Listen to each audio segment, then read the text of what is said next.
Your life will be deeply influenced by artificial intelligence. When was the last time that a non-human entity was able to create large-scale influential narratives?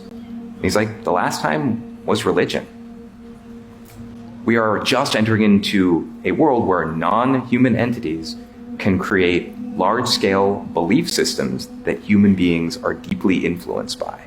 And that's what I think he means here, too, when nukes are to the physical world, AI is to the virtual and symbolic world.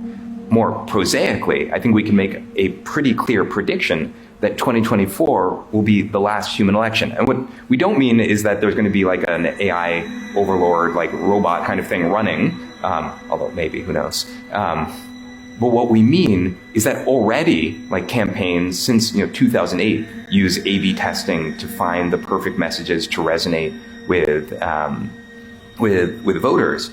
But I think the prediction we can make is that between now and the time of 2028, the kind of content that human beings make will just be greatly overpowered in terms of efficacy of the content, both images and text, that AI can create and then A/B test. It's just going to be way more effective.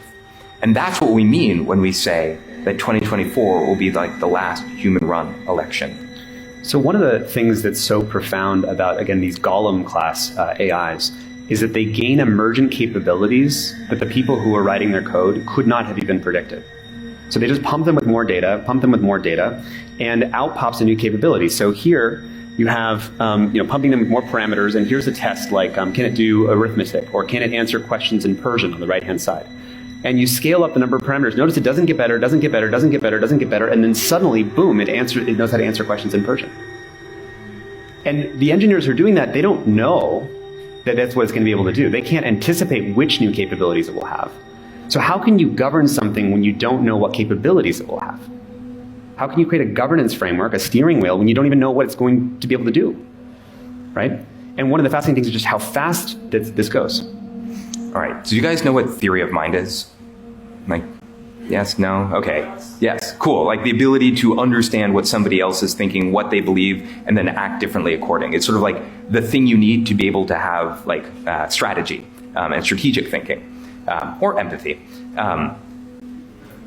So this is GPT, and researchers are asking, do you think GPT has theory of mind? And in 2018, the answer was no. In 2019, just a tiny little bit.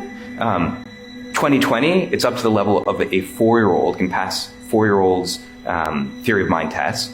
By January of last year, just a little bit less than a 7-year-old theory of mind. And then just, 9 months later, 10 months later, it was at the level of a 9-year-old theory of mind, which doesn't mean that it has the strategy level of a 9-year-old, but it has the base components to have the strategy level of a 9-year-old. And actually, since then, since GPT-4 came out, anyone want to make a guess? It could have topped out. It's better than the average adult at theory of mind.